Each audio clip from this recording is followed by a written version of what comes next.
Finalmente, en lo que respecta a reserva de alta calidad, lo que tiene que ver con la ventilación, ¿verdad? Acá nosotros mencionamos, puede ser con dispositivo AMBU, puede ser con dispositivo de, por ejemplo, Pocket Mask. Y lo importante es que por cada 30 compresiones nosotros entregamos 2 ventilaciones que tienen que poner una duración de 1 segundo y que tienen que ser a tal punto que nosotros veamos que el tórax se eleva. Dispositivos que podemos utilizar, como vamos a ver en la primera imagen, sería la respiración boca a boca, donde vemos que el tórax se eleva. Y en la segunda imagen tenemos ahí una pocket mask, donde nosotros nos vamos a acercar hacia la lámpara que tiene este dispositivo y vamos a insuflar al paciente. Y después tenemos ya otro tipo de dispositivos como es el con CMBU, Reverb o Mensa Resucitación Manual, en donde tenemos ahí en primera imagen cómo se da el dispositivo por un operador, ¿verdad? En donde en los órdenes de un lado utilizamos nuestro dedo meñique, anular y medio para tomar el orden andino y llevarlo hacia arriba, ¿verdad? Y finalmente con nuestro dedo índice y pulgar hacemos una especie de C, la técnica de la C y la E, que vamos a ver también más en detalle, y presionamos sobre la prueba del paciente para hacer un sello más hermético posible y quemar las tentaciones de ahí. Así nosotros otorgamos entonces apoyo ventilatorio al paciente. Ahora, también la técnica puede ser, si esto no funciona, puede ser aplicado con 2 operadores. Entonces, un operador se encarga solamente de realizar un correcto sello y una máscara, y el otro operador se encarga de realizar la ventilación como tal. Una vez que ya nos ha hecho toda esta RCT de alta calidad, ¿verdad? Y vemos que llega nuestro desfibrilador, nosotros continuamos haciendo reanimación. Ya no se deja de hacer reanimación, no se deja de comprimir. Ya hasta que el desfibrilador esté conectado al paciente, como ya le mencioné anteriormente, que es un dispositivo muy fácil de utilizar porque tiene un sistema extendido, un parlante que nos va indicando, una pantalla que nos va indicando son las órdenes que tienen que decir, no tope el paciente, evaluando el ritmo, se aconseja descarga, no tope el paciente, dispositivo cargado, aplique descarga. Básicamente son como las frases que podemos escuchar.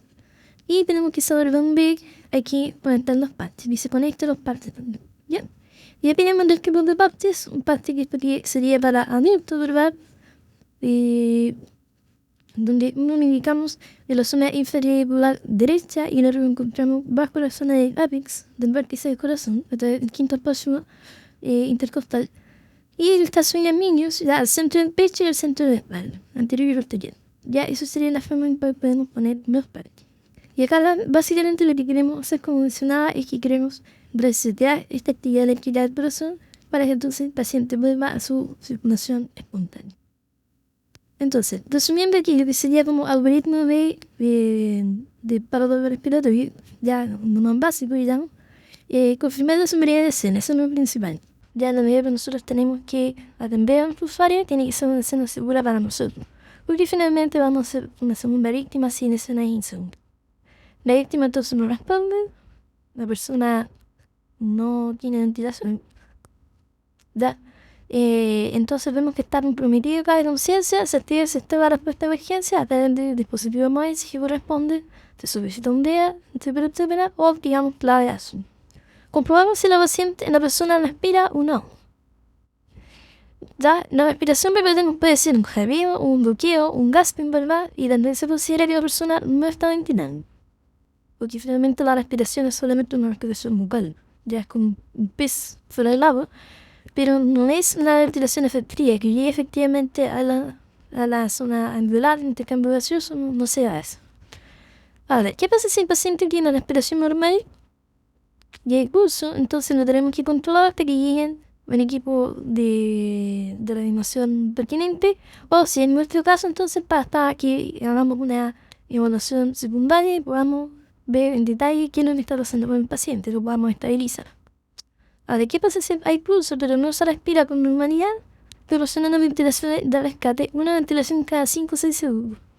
Con eso entonces nos van a enviar a unas 10 a 12 ventilaciones por minuto.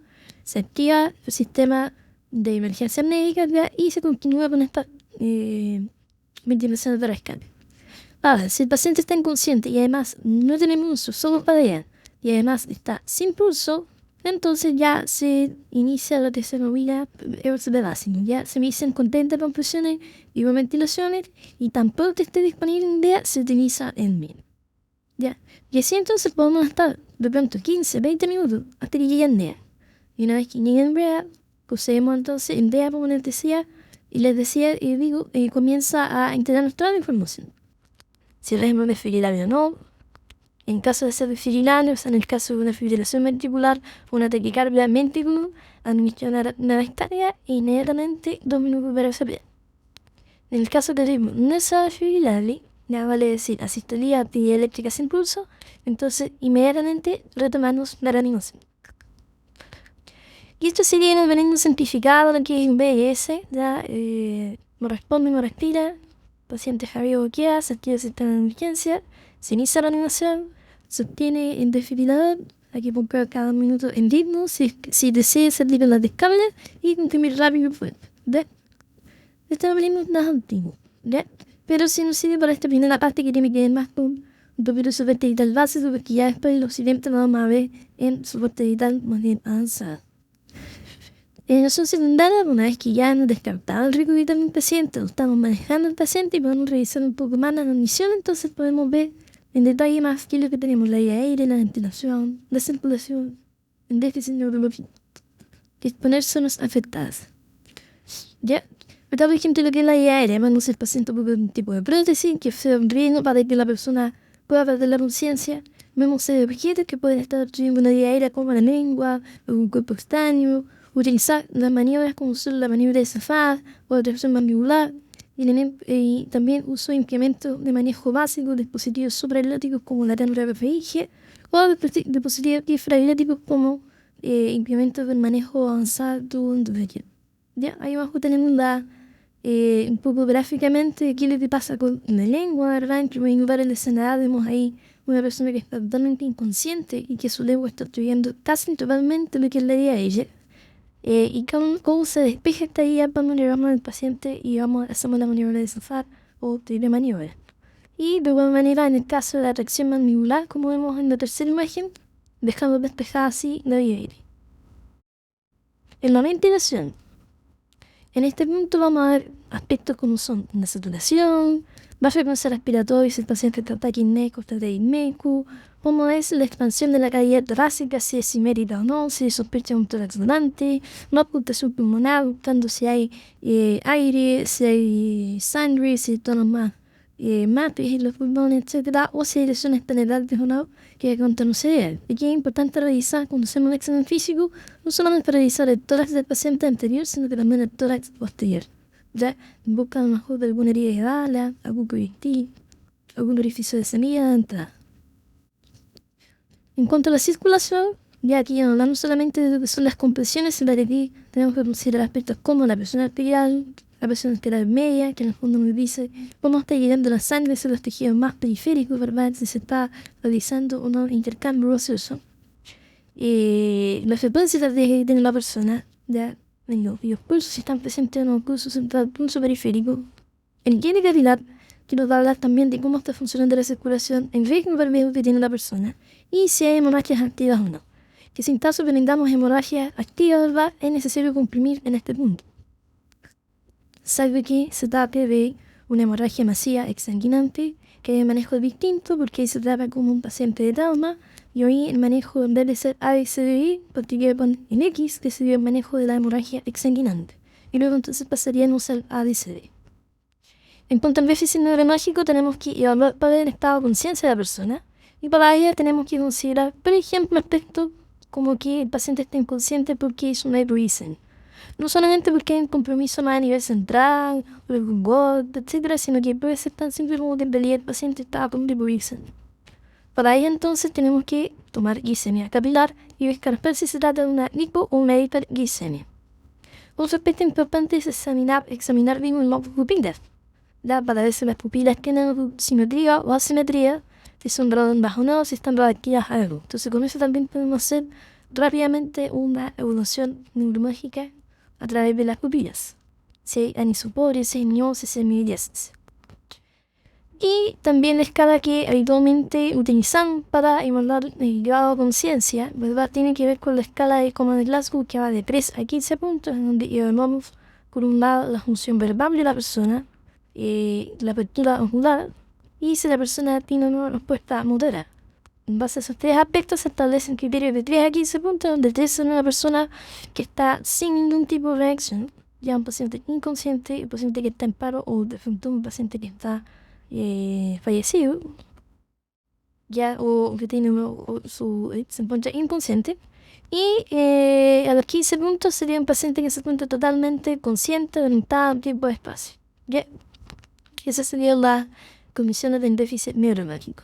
Y finalmente, en cuanto a la exposición del paciente, que esto tiene que llevar a la evaluación secundaria, hay que considerar la temperatura. Es súper importante acá en tener paciente que no baje mucho la temperatura. Ya, porque la hipotermia es enemiga del paciente que se enfrenta en paro. Y de hecho, uno de los aspectos a considerar cuando tenemos que buscar causas del paro, de la hipotermia. Entonces, tenemos que mantener al paciente con una adecuada temperatura. Para ello, nosotros tenemos que hablar de la valoración de la piel, ¿ya?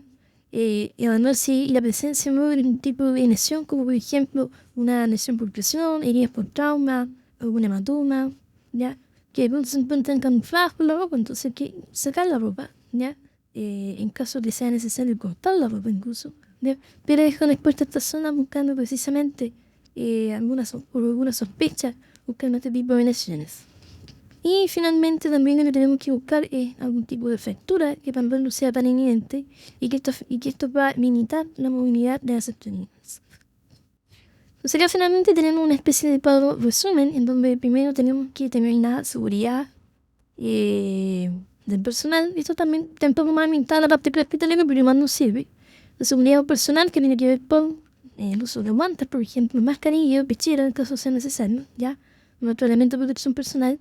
Luego, si la escena es segura o no, que eso es primordial, porque si la escena no es segura, no podemos tratar la atención, porque probablemente nos podemos comprender como otra víctima, ¿ya?